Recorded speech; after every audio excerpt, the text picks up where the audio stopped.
ನಾವು ಅಧಿಕಾರಕ್ಕೆ ಬಂದು 10 ತಿಂಗಳುಗಳಾಯಿತು. 10 ತಿಂಗಳುಗಳಾಯಿತು.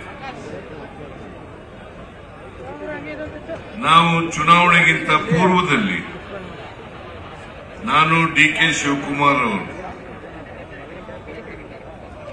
ಈ ರಾಜ್ಯದ ಜನರಿಗೆ ಅನೇಕ ಭರವಸೆಗಳನ್ನು ನಾವು ಕೊಟ್ಟಿದ್ದು. ಅವುಗಳಲ್ಲಿ ಪ್ರಮುಖವಾದವು 5 ಗ್ಯಾರಂಟಿಗಳು. ನಾವು ಅಧಿಕಾರಕ್ಕೆ ಬಂದ ತಕ್ಷಣ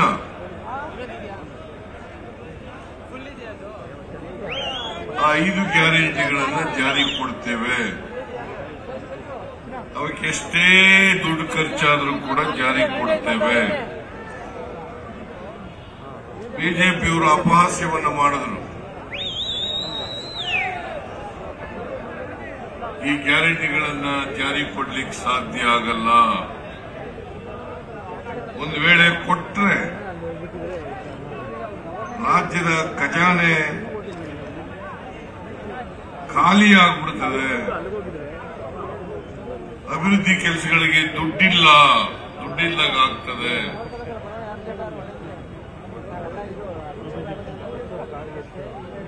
ಕರ್ನಾಟಕ ರಾಜ್ಯ ಆರ್ಥಿಕವಾಗಿ ದಿವಾಳಿಯಾಗ್ತದೆ. ಹೀಗೆ ನಮ್ಮ ಮೇಲೆ ಟೀಕೆಗಳನ್ನ ಈ ಗ್ಯಾರಂಟಿಗಳನ್ನ ಮಾಡಿದ್ರು. ನಾವು ಯಾವ ಟೀಕೆಗಳಿಗೂ ಕೂಡ ವಿಚಲಿತರಾಗಲಿಲ್ಲ.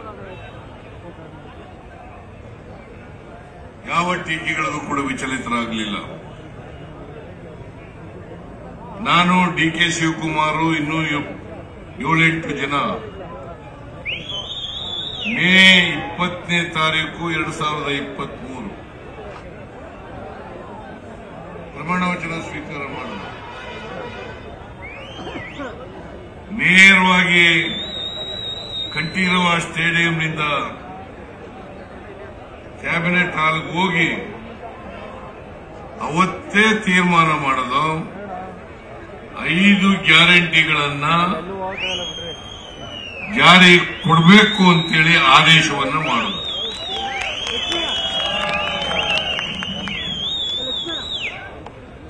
ನಾವು ನುಡಿದಂತೆ ನಡೆದಿದ್ದೇವೆ.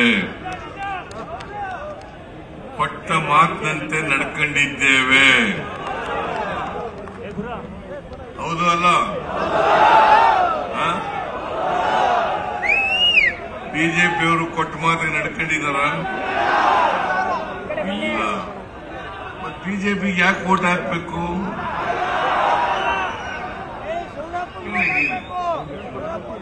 ನಾವು ಕೊಟ್ಟ ಮಾತಿನಂತೆ ನಡ್ಕೊಂಡಿದ್ದೀವಿ.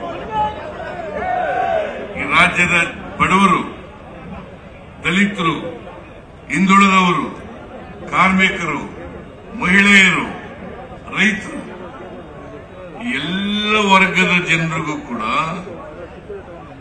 ನಮ್ಮ 5 ಗ್ಯಾರಂಟಿಗಳನ್ನ ಇವತ್ತು ಜಾರಿ ಮಾಡಿ ಅವರಿಗೆ ಫಲಾನುಭವಿಗಳಿಗೆ ತಲುಪಿಸ್ತಕ್ಕಂಥ ಕೆಲಸವನ್ನ ಮಾಡಿದ್ದೀವಿ.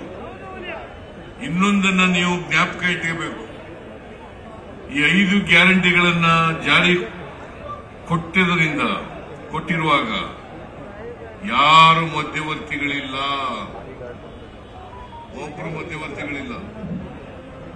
ನೇರವಾಗಿ ಫಲಾನುಭವಿಗಳ ಅಕೌಂಟ್ಗಳಿಗೆ ಹಣವನ್ನು ತಲುಪಿಸ್ತಕ್ಕಂಥ ಕೆಲಸವನ್ನ ನಾವು ಮಾಡ್ತಾ ಇದ್ದೇವೆ.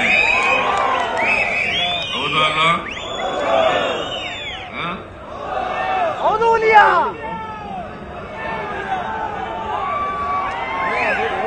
ಹಿಂದೆ ಯಾವಾಗಲೂ ಕೂಡ ಮಧ್ಯವರ್ತಿಗಳು, ಅಧಿಕಾರಿಗಳು ಕಾರ್ಯಕ್ರಮಗಳ ಫಲವನ್ನ ಅವರ ಫಲಾನುಭವಿಗಳಿಗೆ ತಲುಪಿಸೋದ್ರ ಬದಲು ಲಂಚ ಹೊಡಿತಾ ಇದ್ರು. ಈಗ ಯಾರು ಕೂಡ ಲಂಚ ಕೇಳಾಗಿಲ್ಲ. ನಿಮ್ಮನ್ನ ಯಾರು ಕೂಡ ಲಂಚ ಕೇಳಾಗಿಲ್ಲ. ಶಕ್ತಿ ಯೋಜನೆ ಕಾರ್ಯಕ್ರಮ ಪ್ರತಿನಿತ್ಯ 50 ರಿಂದ 60 ಲಕ್ಷ ಮಹಿಳೆಯರು ಸರ್ಕಾರಿ ಬಸ್ಸುಗಳಲ್ಲಿ ಫ್ರೀಯಾಗಿ ಪ್ರಯಾಣ ಮಾಡ್ತಾರೆ. ನೀವು ಪ್ರಯಾಣ ಮಾಡ್ತಾ ಇದ್ದೀರಾ ಇಲ್ಲ? ಮಾಡ್ತಾ ಇದ್ದೀರಾ ಇಲ್ವ? ನಿಮ್ಮ ಬಿಜೆಪಿಯವರು ಮಾಡಿದ್ರ? ಬಿಜೆಪಿಯವರು ಮಾಡಿದ್ರ? ಮಾಡಿರಲಿಲ್ಲ. 50-60 ಲಕ್ಷ ಮಹಿಳೆಯರು ಉಚಿತವಾಗಿ ಪ್ರಯಾಣ ಸರ್ಕಾರಿ ಬಸ್ಗಳಲ್ಲಿ. ಯಾವುದೇ ಜಾತಿ, ಯಾವುದೇ ಧರ್ಮ, ಯಾವುದೇ ಪಕ್ಷ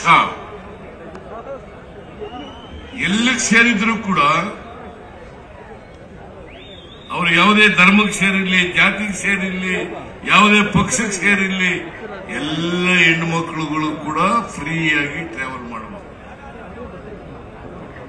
ಅವ್ರಿಗೇನಾದ್ರೂ ಬಿಜೆಪಿಯವರಿಗೆ, ಜೆಡಿಎಸ್ನವರಿಗೆ ಮಾನ ಮರ್ಯಾದೆ ಇದ್ದಿದ್ರೆ ಕ್ಯಾಂಡಿಡೇಟ್ ಹಾಕ್ಬಾರ್ದಾಗಿತ್ತು. ಯಾಕಂತಂದ್ರೆ ಬಿಜೆಪಿ, ಜೆಡಿಎಸ್ನ ಹೆಣ್ಣು ಮಕ್ಕಳು ಕೂಡ ಬಸ್ನಲ್ಲಿ ಫ್ರೀಯಾಗಿ ಟ್ರಾವೆಲ್ ಮಾಡ್ತಾರೆ.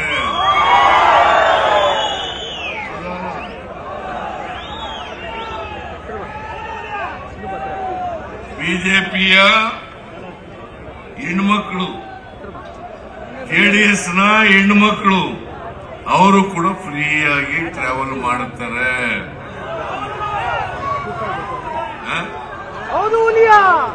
ನೋಡಿ, ನಮ್ಮ ಕಾರ್ಯಕ್ರಮದ ಲಾಭ ಅವ್ರಿಗೂ ಕೊಡ್ತಾ ಇದ್ದೀವಿ ಬಡವರು ಅಂತ.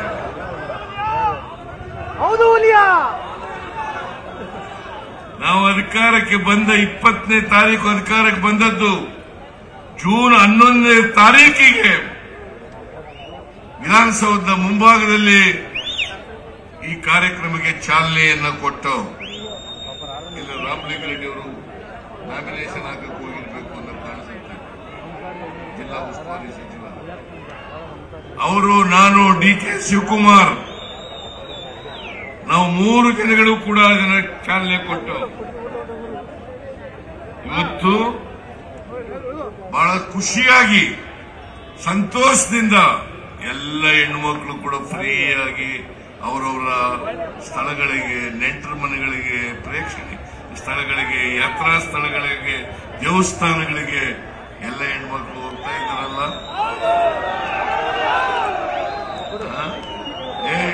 ನೀನ್ಯಾಕೆ ಹಿಡಿಕೆ ಯಮನೆ ಎತ್ತಾಳೆ ಬಿಡಪ್ಪ.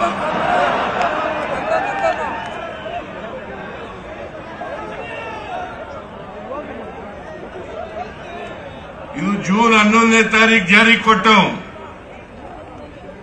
ಜುಲೈ ತಿಂಗಳಲ್ಲಿ ಉಚಿತವಾಗಿ ಕರೆಂಟ್ ಕೊಡ್ತಕ್ಕಂಥದ್ದು 2,000 ಯೂನಿಟ್ ವರೆಗೆ, 200 ಯೂನಿಟ್ ವರೆಗೆ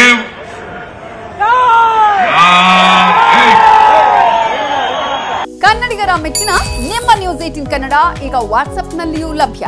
ಕರ್ನಾಟಕ ಮತ್ತು ದೇಶ ವಿದೇಶದ 360 ಡಿಗ್ರಿ ಸುದ್ದಿ ವಿವರವನ್ನ ನೀವು ನಿಮ್ಮ ಕೈ ಬೆರಳುಗಳಲ್ಲಿಯೇ ಪಡೆಯೋದಿಕ್ಕೆ ಈ QR ಕೋಡ್ ಅನ್ನು ಸ್ಕ್ಯಾನ್ ಮಾಡಿ.